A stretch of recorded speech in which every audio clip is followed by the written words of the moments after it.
झट से बहुत कुछ सीखना है, TRS क्लिप्स हिंदी को सब्सक्राइब कीजिए। जितने सक्सेसफुल रिलेशनशिप्स आपने देखे हैं, वुड यू से कि वो इजी होते हैं दोनों पार्टनर्स के लिए?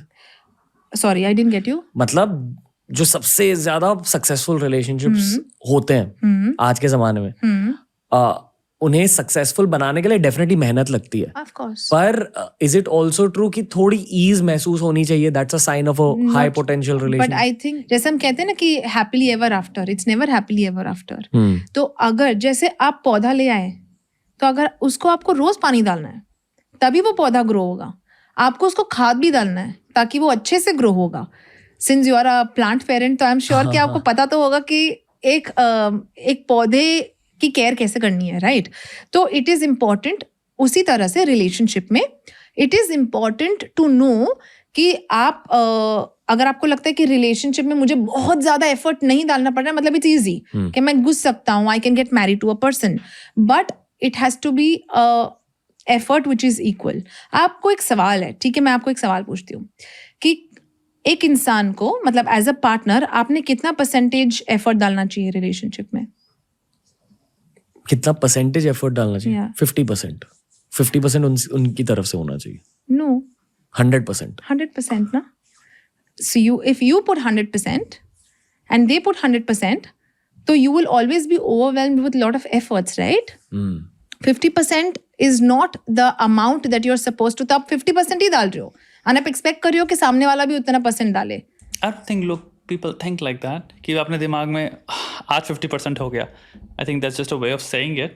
Can you write what 100% effort को उठा के simple pen paper low, define it and tell me whatever this definition is, this is 100%. Then take another pen and paper and like write अब इस 50% क्या होगा, 75 क्या होगा, 83 क्या होगा, 99 क्या होगा। इसलिए quantify is not that easy. You should not say like okay हम बस बोल रहे हैं for the sake of saying it. So what happens, क्योंकि हमेशा जरूरी नहीं कि 50-50 का ही रेशियो हो। पता है मैंने 100% okay, just as a silent, I hope they arrive there. Right now we're having a non-conversation. This conversation has nothing to do with numbers. This conversation has everything to do with the second part, effort. Define what effort is. That's a conversation. Effort होता क्या है, किस तरह का होना चाहिए, क्या मद्देनजर रखते हुए करना चाहिए, that's the real conversation. डाला है बहुत बार दूसरी तरफ से Precisely. Negative effort क्या होता है, positive effort क्या होता है, क्या effort होता है जो शायद तुम अपने दिमाग में सोच रहे हो ये एफर्ट मैं डाल रहा हूँ, बट वो एक्चुअली में नेगेटिव एफर्ट है। हो सकता है सामने वाले को वो चाहिए नहीं, हो सकता है सामने वाले को वो अनॉय कर रहा है। यू नो लाइक हम अपने रोमांटिसाइजेशन हमने काफ़ी gone through multiple examples of those as well, जहाँ पे एक इंसान अपने दिमाग में अपने यूनिवर्स में पता नहीं किस लेवल की आशिकी कर रहा है, बट द सामने वाला may actually see it as counterproductive completely. वो एक्चुअल में हेल्प नहीं कर रहा है, वो चीज़ें खराब कर रहा है। हो सकता है आप ऐसे एफर्ट डालने के चक्कर में आप कह रहे हो मैं तो इतनी एफर्ट डाल रहा हूँ, बट आप अपने पर खचुड़ा रहे हो करियर के, और आपको दिख रहा है मैं सिर्फ रिलेशनशिप में अभी एफर्ट डाल रहा हूँ, और आपको शायद लग रहा है जस्टिफाइड भी है, बट एक्चुअली जस्टिफाइड नहीं, क्योंकि हो सकता है आगे चल के लॉन्ग टर्म में आपको वो चीज़ बैकफायर कर जाए जब सामने वाला कहे कि ओके हम लोग को अब सेटल डाउन करना है, तू लाइफ के स्केल में कहाँ पे इस वक्त, and you are just like कि ओ मैं 3 साल से तो एफर्ट ही डाल रहा था रिलेशनशिप में। It happens to a lot of people, so effort is the conversation here. सिर्फ 5% आया है। I won't say 5%, but 50% आया। बट आपको पता है बहुत सारी चीजें होती हैं, मतलब ये इतना ज्यादा डीप है। एक, अगर आपके गोल्स मैच नहीं कर रहे हैं कहीं ना कहीं। दूसरा कि सडनली आप रिलेशनशिप में तो आ गए, बट सडनली आपकी कोई एट्रीब्यूट्स है, सर्टन आपके ट्रेड्स है जो मुझे जम नहीं रहे हैं, तो मैं gradually I step back. Okay, तो ये चीज हो जाती है। या कई बार ना हम पहली चीज हो गई गोल्स डोंट मैच। गोल्स बहुत तरह के होते हैं लाइफ के। There are many goals, there are emotional goals, achievement based goals. एक हो गया कि तुम इमोशनल स्टेट हासिल करना चाहते हो, तुम हो सकता है मेडिटेटिव या स्पिरिचुअल गोल्स रखो अपनी जिंदगी में। Like you can have multiple. मैं अपने पेरेंट्स के साथ ऐसी रिलेशनशिप बना के रखना चाहता हूँ, मेरा ये गोल भी है। मेरा गोल है फिजिकल फिटनेस का। यू हैव टू अंडरस्टैंड, हो सकता है लोगों को लग रहा हो शायद मैं बात कर रहा हूँ, but I am actually adding the practical foundation to these things, because what is goals? Goals could be anything. सुबह उठ के शाम को 10 बजे मैं रात को सोऊंगा, that's a goal. So goals match नहीं कर रहे। Are we only talking about career right now? And I because if we are only talking about career कि गोल्स मैच नहीं कर रहे, I don't think that matters. अगर कह रहे हो कि एक इंसान की एम्बिशन लेवल ये है और उसको ऐसा ही चाहिए कि मेरे सामने वाले का एम्बिशन लेवल ऐसा हो, then you are talking about personality, यानी कि भाई उस इंसान की एम्बिशन, ड्रीम्स, अपनी गोल ओरिएंटेशन उस लेवल पे नहीं है. सेकंड चीज आ जाती है what she talked about was personality related factors की. तो हमारी पर्सनैलिटी में कुछ ऐसी ट्रेट्स हैं या कुछ बिहेवियरल एस्पेक्ट्स हैं जो सामने वालों को पसंद नहीं आ रहे, they take a step back. कहते हैं कि रेड फ्लैग दूसरों में है, बट रेड फ्लैग्स हम में खुद में भी हो सकती है. जैसे मैं बहुत ज़्यादा ओवर पावरिंग हूँ, या मैं बहुत ज़्यादा डोमिनेटिंग हूँ, या मैं कॉन्वर्सेशन में रिस्पेक्ट नहीं करती, ठीक है, या मैं हमेशा क्रिटिसाइज करती हूँ मेरे पार्टनर को, right. So these are few symptoms जहाँ पे आपको पता चलता है कि रेड फ्लैग दूसरों में नहीं खुद में भी हो सकते हैं, राइट. तो ज़रूरी है, यूजुअली अगर आपको पता होगा, doctor John Gottmann, he is the father of relationship psychology and all of And his wife. Let's give the credit where it's due. Both of them. The Gottman Institute, it's not just Gottman, it's his wife as well. it. ठीक है. तो वो बताते हैं कि usually there are certain predictors जिससे पता चलता है कि आपका रिलेशनशिप चलेगा या नहीं चलेगा. जैसे सबसे पहला कि अगर आपके रिलेशनशिप में क्रिटिसिज्म बहुत ज़्यादा है, जैसे कि there is a difference between criticism and constructive feedback. जैसे अगर कोई चीज़ मुझे आप में पसंद नहीं है तो मैं आपको कहूँगी कि अच्छा ये चीज़ ना इस तरीके से हो सकती है, डोंट यू थिंक सो. या फिर मैं ऐसे कहूँ, you always do this, you always say this, I don't like this in you. So there is so much of criticism. You see the difference tone में. One is an attack, second is a conversation. But मैं आपको क्या चीज़ बोल रही हूँ वो भी matter करता है. अगर मैं आपको ऐसे कहूँ कि एक ईजी तरीके में बता दूँ, ठीक है, इट्स यूजुअली सेड कि आपके रिलेशनशिप में जब कॉन्वर्सेशन होती है तो आप आई स्टेटमेंट्स यूज करो, ना कि यू स्टेटमेंट्स. जैसे कि you are always late, you don't do this for me, आप मेरे लिए ये नहीं करते, आप ऐसे हो, आप वैसे हो. इन फैक्ट आप ऐसे कहो कि जब आप मुझे टाइम नहीं देते तो मुझे बड़ा अकेला महसूस होता है. डिफरेंस है. जब आप मेरी बातों को सुनते नहीं तो मुझे ना थोड़ा अच्छा नहीं महसूस होता, मुझे अच्छा नहीं लगता. आप जब टाइम पे आते हो ना तो आई फील वैलिडेटेड, मुझे अच्छा लगता है. तो there is a difference between you statements and I statements, that you always do this, instead when this does not happen I feel bad और I feel alone. So what happens, आपने highlight खुद पे कर दिया, ना कि उन पे. क्योंकि बहुत बार ऐसे होता है, अगर आप किसी को यू करके कहते हैं तो उनको लगता है कि आप उंगली कर रहे हो उन पे. एंड हर एक इंसान जब उनको लगता है कि मुझ पे कोई उंगली उठ रही है तो वो डिफेंसिव हो जाते हैं, वो अंदर नहीं आते, वो बाहर चले जाते हैं. इसी तरह से रिलेशनशिप्स खराब होने, टॉक्सिक होना शुरू हो जाते हैं. Okay, that's a very, very, very, very, very general statement. इसको ऐसा रूल रखो to now specific examples life में. तो जिंदगी में एक चीज समझना, कोई चीज बाइनरी नहीं है, यानी कि यू अच्छा नहीं, यू खराब है, आई अच्छा है, इन ऑल सर्कमस्टांसेस अक्रॉस नहीं. सो स्टेजेस रखो, फेजेस रखो, स्पेक्ट्रम्स रखो लाइफ में. लाइफ एक्चुअल में कॉम्प्लेक्स है बहुत ज़्यादा. सो अगर आप एक चीज़ देखते हो और हल्की सी पहली बार आपको चीज़ महसूस होती है, लाइट अभी चीज़ को इतनी गंभीर नहीं है, तो आप ऑफ कोर्स आई के बेसिस पे स्टार्ट कर सकते हो. जिंदगी में कई बार होगा जहां पे अगर आप इंसान को बैठे हो और आप इंसान को चीज़ को समझा रहे हो, आप चीज़ गंभीर हो चुकी है, आप सेकंड स्टेज में एंटर कर गए हो, तो मे बी आप बोल सकते हो कि तुम ये करते हो और इसकी वजह से ये परेशानियां क्रिएट होती हैं, या जो भी चीज़ें.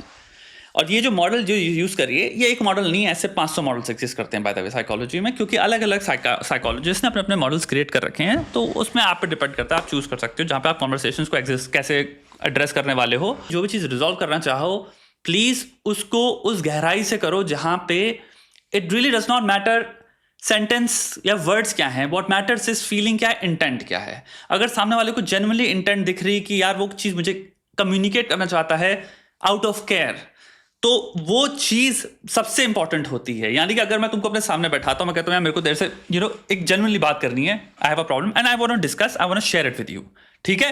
राइट देयर जब मैं ये सेट करता हूँ प्राइम, सामने वाला समझ सकता है कि यहाँ हम लड़ाई नहीं होने वाली, ये लड़ाई नहीं करना चाहता. फिर मैं बताता हूँ कि यार देख, तुमने ये जो चीज़ें करी, इससे मेरे को क्या समझ में आया पहला, एंड मेरे को ये कैसे अफेक्ट करी. It's all about communicating in a way where you want to constructively fix something. सिर्फ तीसरी चीज आती है जहां पे चीजें इतनी खराब हो चुकी हैं, जहां पे आप फर्स्ट आपने ट्राई करा है, सेकंड आपने ट्राई किया, थर्ड स्टेज पे हो जहां पे एक इंसान आप देखते हो वो फिक्स ही नहीं करना चाहता. सो वहां पे अगर आप कह रहे हो भाई you always do this, and let's say वो रिएक्टिव एग्रेशन की वजह से आया है, कि आप घर पे हो, फॉर एग्जाम्पल आपको ऑफिस जाना है 8 बजे, 10 बजे, 9 बजे, और आप 10 बार एक इंसान को कह चुके हो भाई ये चीज को इधर रखना ताकि मेरे को जब मैं सुबह उठता हूं तो मुझे मिल जाए। एक छोटा एग्जांपल दे रहा हूं, बट आप देखते हो भाई इस इंसान के ऑर्गेनाइजेशन लेवल या फिर सिंपल आउट ऑफ केयर ये चीज रिपीट करना जो तुम उससे 10 बार कह चुके हो प्लीज ये मत करना, मेरे को लेट हो जाता है, या जो भी वो बार बार करता रहता है। सो अगर रिएक्टिव एंगर में तुम्हारा दिमाग खराब हो जाता है उस मोमेंट में, इट्स वेरी ह्यूमन। तुम यहां पे ये नहीं कह सकते कि I felt this because तुमने कितनी बार you can do that. That's the thing. So there are stages to things as well.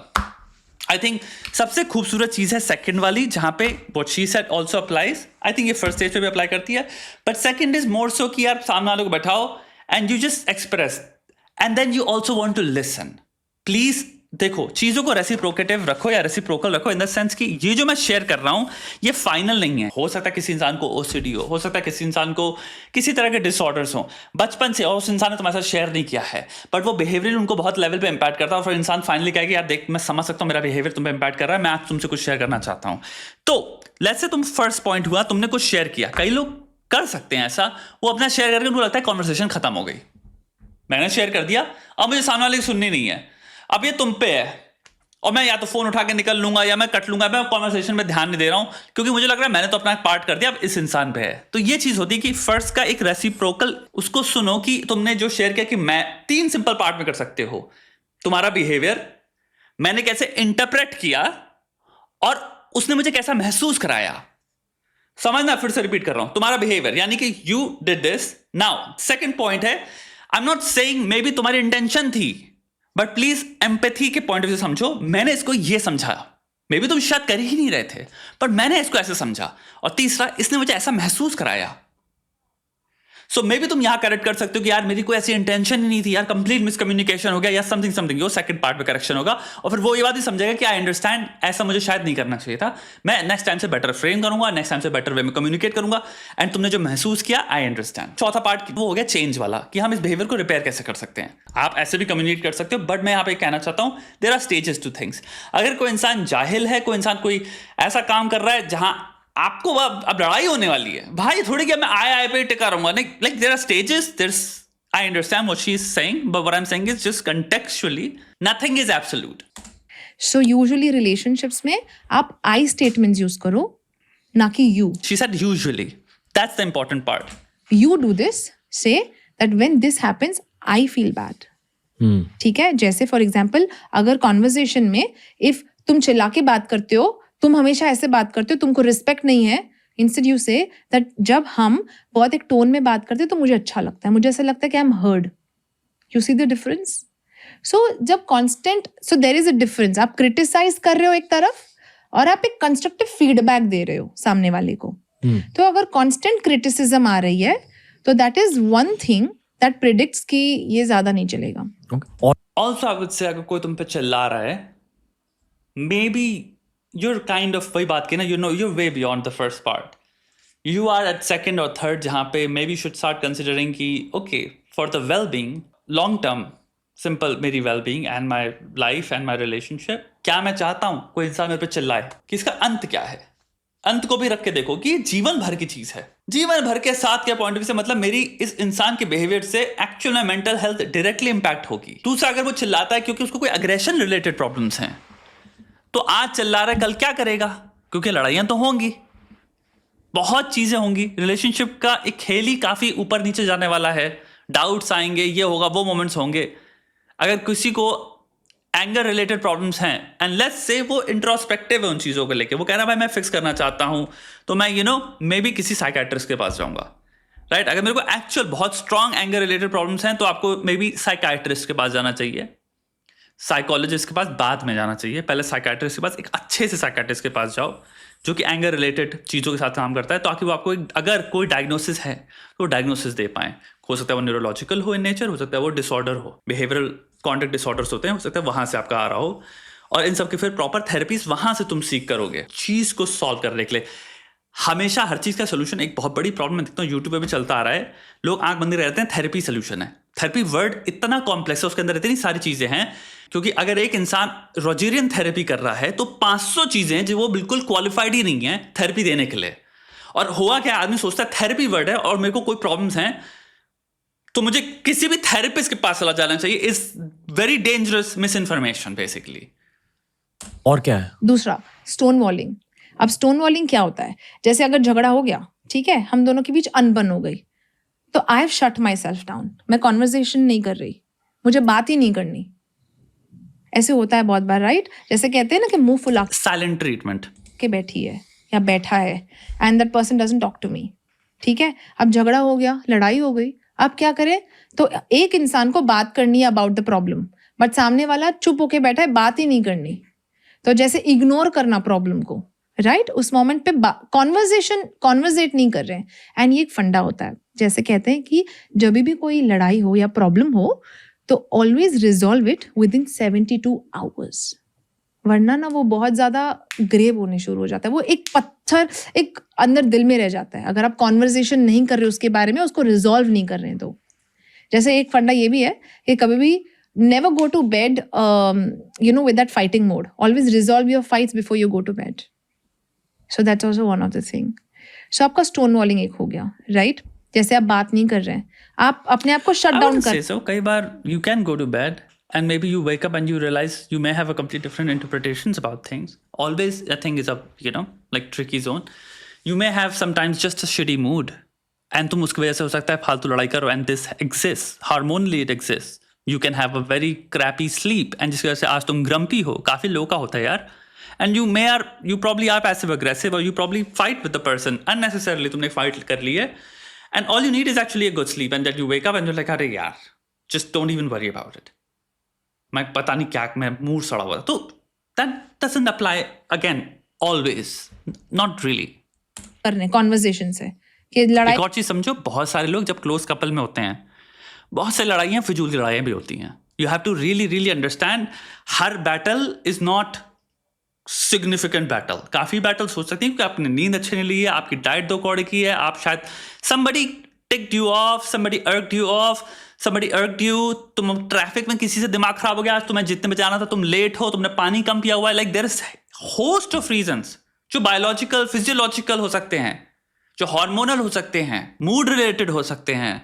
तुमने आज घर में बात करी या तुम ऑफिस में थे, तुमने कुछ देखा, तुम्हें प्रमोशन नहीं की बात हो रही है, तुम शायद साइडलाइन हो गए, कुछ भी, एंड वो चीज शायद तुमको सता रही, दिमाग खराब कर रही है, एंड वो झड़प में निकल गया यहाँ पे। You understand what I am saying? तुम मे बी शायद सिर्फ थोड़े से you are distracted today, and ये सबके होता है। Not every fight is like कि कभी अगर बेड पे हम लोग सो रहे हैं, हाँ हमारी थोड़ी सी झड़प हो गई थी, you don't have to, like you know when a fight is actually about the relationship. A lot of times best thing is अगर अभी चीज सॉल्व नहीं हो रही, sit on it, let's just sit on it and कल देखते हैं what we think about it, like ठंडे दिमाग से सोचो, जिसको कहते हैं। आई हो गई, मैं बात नहीं करती, ऐसा कभी आपके साथ हुआ है? नहीं, मेरे साथ नहीं हुआ, मेरे पार्टनर्स काफी मतलब सोल्यूशन ओरिएंटेड थे। वाह। बट या साइलेंट ट्रीटमेंट जहां तक ये बात करिए, it's sort of a form of punishing या पनिशमेंट, क्योंकि इंसान को पता है कि इसको चोट पहुंचानी है तो बेस्ट वे क्या है, कंप्लीटली इसको कट ऑफ कर दो, ऐसे प्रिटेंड करो कि कुछ तो हो ही नहीं रहा, मुझे तो कुछ है ही नहीं, मुझे कोई बात ही नहीं करनी। I am really happy, but आपको मैं बता दूं कि ऐसे almost 65% of relationships are like this, कि जहाँ पे अगर कोई चीज हम मतलब कुछ लड़ाई हो गई है तो उसके बारे में बात नहीं करते, छोड़ो मैं बात ही नहीं करनी मुझे इससे। हमारे इंडिया में ना, इंडिया नहीं बाहर भी, 3 सबसे बड़े ऐसे प्रॉब्लम्स हैं जिसकी वजह से रिलेशनशिप में इश्यूज होती है। सबसे पहला है कम्युनिकेशन। आप कम्युनिकेट नहीं कर रहे हो या सही से नहीं कर रहे हो। जैसे कहते हैं कि 75% it's about how you speak and not what you speak. आपकी टोनैलिटी बहुत मैटर करती है। इंटेंट ही टोनैलिटी को भी गाइड करेगा। जैसे मैंने आपको अगर कहा कि यार तुम, ये तरीका नहीं है तुम्हारा बात करने का, या मैंने ऐसे कहा कि यार प्यार से बात कर लो, there is a difference. Because एक में इंटेंट है करेक्ट करना किसी को, एक सॉर्ट ऑफ डोमिनेटिंग या ओबीडियंस में लाके दिखाना, सेकंड में है concern, kindness and empathy and also expectancy. Empathy की एक्सपेक्टेंसी भी, यार अच्छे से बात कर लो, राइट? या if you want to talk to me, मेरी बाउंड्रीज में रह करके बात करो। So there is a way, right? तो एक तो सबसे पहले कम्युनिकेशन, एंड क्योंकि हम इंडिया में ऐसे कहा जाता है कि लड़के ज्यादा बात नहीं करते, प्रॉब्लम है तो they don't communicate. This is general Indian male. They don't talk about the problems. And females... Oh my God, that's a dangerous generalization.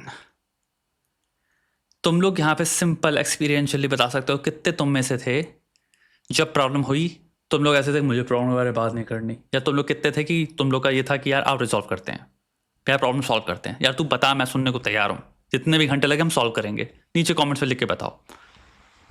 क्योंकि I don't believe this at all. I would love to look at the data, क्योंकि इतना बड़ा अगर claim है कि Indian man होते हैं जो प्रॉब्लम सॉल्व नहीं करना चाहते, याइक्स लेवल तो है. और अगर ये ट्रू है, पता नहीं कौन सी स्टडी है जिसने ये कोरिलेशन निकाल दिया, Indian man don't want to solve their problems in relationships. बात नहीं करते, प्रॉब्लम है तो they don't communicate. This is general Indian male. They don't talk about the problems. And females, they want to talk it out, they want to communicate.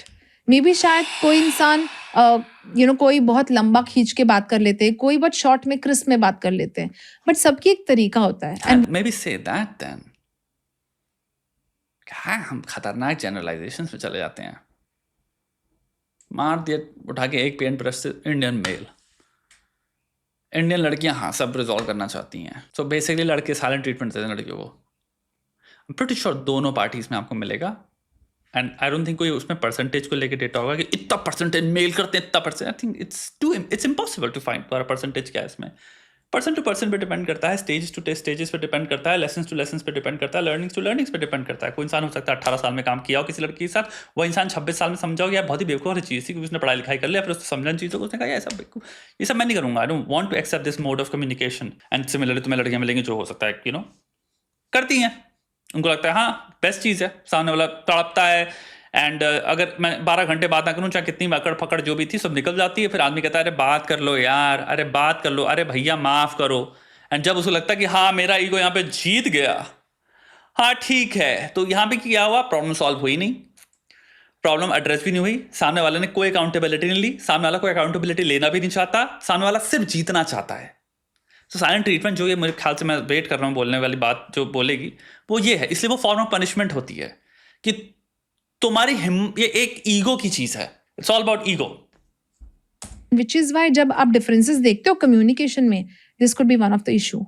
सो दूसरा आता है it's about sex. तो अगर आपकी लिबिडो, जैसे आपकी एक फिजिकल एक कंपेनियनशिप होती है, एक दूसरे के साथ रहना फिजिकली, अगर उसमें डिफरेंसेस है, so even that can have problems. जैसे हम बहुत सारी इनफिडेलिटी इश्यूज देखते हैं, जैसे चीटिंग देखते हैं, this is because there is a difference in infidelity in the libido. So sex could be one of the biggest issue. Physical chemistry.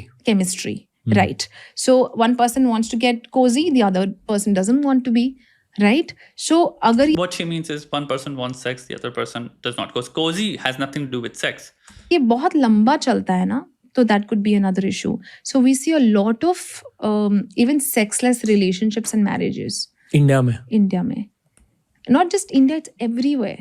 So this could there are a lot of divorces. Even 38% of divorces have been filed because of sexless marriages. पर क्यों? Because the difference of libido. And this could be a partner. Bro, she's just giving causations after causations. And causation भी जो कि scientific है ही नहीं, by the way. यहाँ पे जितने लोग भी हैं, you can just Google this. मुझे बताओ क्या ये 38% divorces होते हैं sexless marriages से? अगर होते हैं क्या causation दिया हुआ है वहाँ पे? Because that will be, oh my God, level finding. Marriage psychology के literature में अगर causation prove हुआ है, because divorce इतना complex topic है और तुम कह रहे हो libido के difference की वजह से. So ये तुम्हारी research है, divorce, families and adolescents in India, a review of research. ठीक है? In metropolitan cities like Delhi, Mumbai, Bangalore, the rate of divorce is more than 30%. Okay, so here is तुम्हारे study findings. ठीक है, जब उन्होंने 14 paper summary पढ़ी है and ये रहे इनकी findings. Higher number of divorces accompanies higher level of education for women. Highest incidence of divorce among people who marry young. It becomes difficult for people who live in nuclear families to adjust to the environment of joint or extended families after marriage. Incompatibility emerged as the strongest social determinant causing divorce. 2 more psychological factors contributing to divorce were communication failure and mutual trust. The real reason for divorce in many cases is lack of understanding and communication between spouses, financial freedom, lack of time at home, erratic work hours, work pressure, financial securities, and stress are seen as the main reasons. Cruelty was found to be the main reason for divorce. Majority of the respondents informed that their kinspeople were responsible for their divorce. Adjustment problems within the time extended family, alcoholism, resulting physical abuse were the leading causes of divorce. Women's attitude toward divorce is closely associated with women's employment, spousal adjustment, and children's well-being. So मैं पढ़ता चला जा रहा हूँ. Dowry harassment, cruelty, desertion, physical and mental harassment, male dominance, ये सारी चीज़ें आ रही हैं. अभी तक कहीं पे भी सेक्सलेसनेस या सेक्स का कुछ नहीं आया है. तो ये तुम्हारे मैंने स्टडी, ये तुम्हारा है आर्टिकल 2019 में पब्लिश हुआ है. तो ऐसा है भी नहीं कि बहुत पुराना ही है. खुद भी गूगल कर सकता है जिसको करना है. सो हमारी दीदी ने जो भी कहा अभी तक, ऐसा data I don't think exist करता है. Could have less inclination towards sex or any physical comfort, like chemistry, and दूसरे पार्टनर को बहुत ज़्यादा एक and it has nothing to do with gender. It could be anybody. And तीसरा आपका आता है finances. आपकी मनी को लेकर के, पैसों को लेकर के breakups कहो या divorces कहो, this could be the most biggest issue. So communication, sex and money can cause a lot of, ये एक 3 biggest reason होते हैं जिसकी वजह से relationship issues हो सकते हैं. Isn't abuse, harassment, physical abuse, mental harassment, they are the biggest reasons for divorce, I would say. And consistently data हम जो देख रहे हैं उसमें भी that's what they found. Harassment, abuse, mental abuse, physical abuse. But hey, इस finance के topic को ज़्यादा एक्सपैंड कीजिए. सो अगर हम मनी की बात करें, फाइनेंस को बात करें, तो एक अगर फिनेंशियल सिक्योरिटी नहीं है रिलेशनशिप में, एंड आज की अगर जनरेशन देखें तो कहीं ना कहीं दोनों ही काम कर रहे हैं, ठीक है, बोथ आर अर्निंग. तो अगर वो फिनेंसेस अगर आप बैलेंस नहीं कर रहे हो या आपके पार्टनर को फिनेंशियली अब्यूज कर रहे हैं, राइट, जैसे अगर हम फिनेंशियल अब्यूज की बात करें तो आप you are somewhere, you don't know where to draw the line. आप पैसे यूज किए जा रहे हो सामने वाले को, जब वक्त आता है तब उससे पैसे निकाल ही रहे हो आप कहीं ना कहीं. तो क्या होता है कि अगर आप सामने वाले को फाइनेंशियली कहीं अब्यूज कर रहे हैं या आपका और उनका I think mostly we're talking about women. I love that when it's about women, she wants to talk, she just makes it completely gender neutral. But men पे एक खतरनाक जनरलाइजेशन ठोक देती है लड़की हमारी. कहीं मैच नहीं कर रहा, ठीक है. मैच मतलब जरूरी नहीं कि अगर आप सपोजली महीने के लाख कमा रहे हो तो आपका पार्टनर भी लाख कमाना चाहिए, जरूरी नहीं. तो वो आप दोनों की अंडरस्टैंडिंग है कि अगर if you are earning 1 lakh a month से सपोजली, एंड आपका पार्टनर सपोज अगर 70, 80 या सपोज 60 भी कमा रहा है, बट आप में एक अंडरस्टैंडिंग है एंड आप एक दूसरे के फाइनेंसेस को रिस्पेक्ट कर रहे हैं, ना कि अब्यूज कर रहे हैं, तो सही चलता है. बट अगर आपकी फाइनेंशियल बैलेंस नहीं है एंड आप यहाँ दोनों में डिफरेंस बहुत ज़्यादा है, आप एक दूसरे को फाइनेंशियली अब्यूज कर रहे हैं, तो that could be one of the issue. जैसे एक सबसे ज़्यादा डीएम जो मुझे आते हैं, या मेरे कभी ऐसे मेल फीमेल कॉन्सेप्ट को लेकर के जब मैं रील कोई डालती हूँ ऐसे, तो लोग लिखते हैं हाँ लड़कियों को तो सिर्फ पैसे चाहिए, this just only thing that a girl wants is money. But that's not true. अगर कोई इंडिपेंडेंट फीमेल है, someone like a actual woman would build everything on her own, right? She would respect her money and even his money and goes vice versa. ठीक है. तो अगर आप पैसों को लेकर के बात करें, तो अगर आप फाइनेंशियली दोनों एक दूसरे को पैसे से आप रिस्पेक्ट नहीं कर रहे हो, तो that could be one of the issue. Okay दोस्तों, अगर ये वीडियो अच्छा लगा तो डेफिनेटली हमारी I think the point she was making is, like, अगर आप रिलेशनशिप में हो, एक इंसान अपना पैसा भी उड़ा और आपका भी पैसा उड़ाता रहता है, which I think in general लड़के नहीं करते, because I think हम बायोलॉजिकली भी वायर्ड होते हैं प्रोवाइड करने के लिए. तो हम हमेशा सोचते रहते हैं कि यार मेरे को प्रोवाइड करना है, मेरे को लेना नहीं है सामने वाले का पैसा. I'm sure आपको एग्जांपल्स मिल जाएंगे कुछ लड़कों के जो लड़कियों से पैसे ले रहे हैं. Person just spend. सेकंड चीज़ ये हो सकती है, अगर आप किसी को, if you are looking down on somebody, even if they earn less आपका partner and you don't respect them, and then of course आप उसकी पर्सनल जो उनका जो भी अचीवमेंट है, जो भी वो कर रहे हैं, आप उस चीज़ को लुक डाउन कर रहे हो. You're also attacking an identity of their life. You know, ये हमारी आइडेंटिटी हो गई, जो भी हम अपने आप को एज अ पर्सन, जो अपने आप को काबिलियत के पॉइंट ऑफ व्यू से देखते हैं, आप उसको डायरेक्टली अफेक्ट कर रहे हो, हार्म कर रहे हो. सो या, गुड वीडियो ओवरऑल, बट